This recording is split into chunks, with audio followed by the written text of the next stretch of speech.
I will never forget that landing into LAX. It was a warm summer's evening. The sky was crystal clear as the sun dropped below the horizon.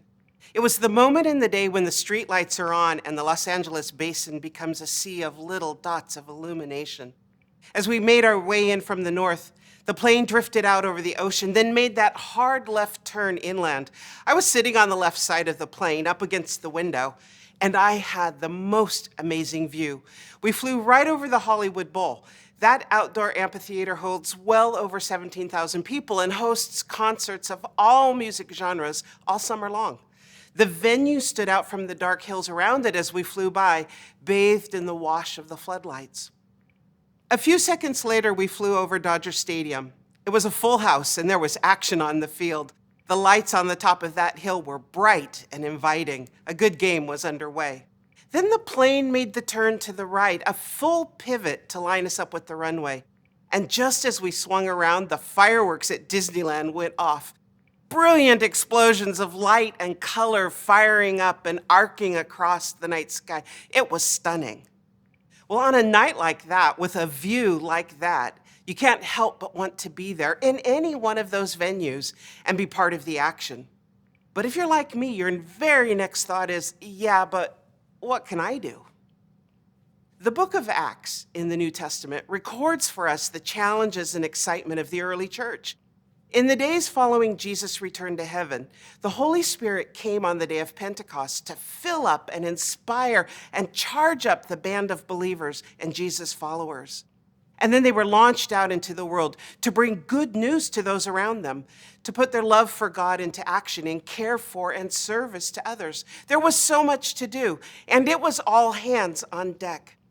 Acts chapter 2 tells us, all the believers devoted themselves to the apostles' teaching and to fellowship and to sharing in meals and to prayer.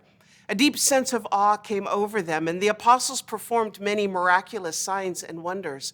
And all the believers met together in one place and shared everything they had. They sold their property and possessions and shared the money with those in need. They worshiped together at the temple each day, met in homes for the Lord's Supper, and shared their meals with great joy and generosity, all the while praising God and enjoying the goodwill of all the people. And each day the Lord added to their fellowship those who were being saved. It can be tempting to think that only the orchestra conductor or the baseball pitcher or the fireworks producer has a role to play. Those are important positions, to be sure. But each one is surrounded by a huge community, each person with a part to play in the preparation and performance. The early church recognized that everyone had a purpose in God's kingdom.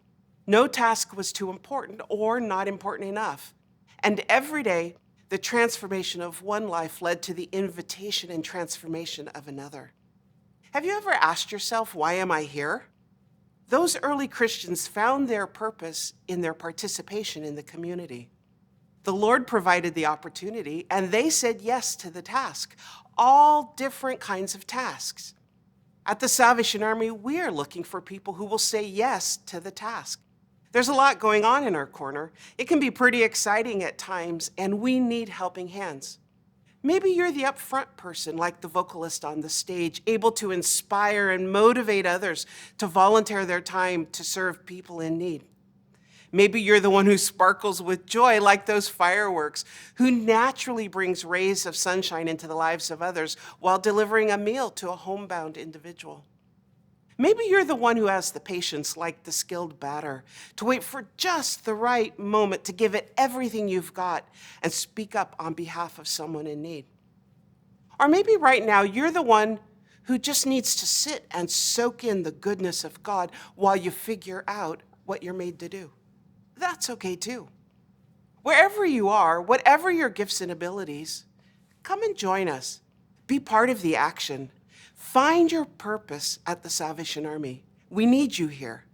And who knows, in finding your purpose, you might just help someone else find theirs too. God bless you.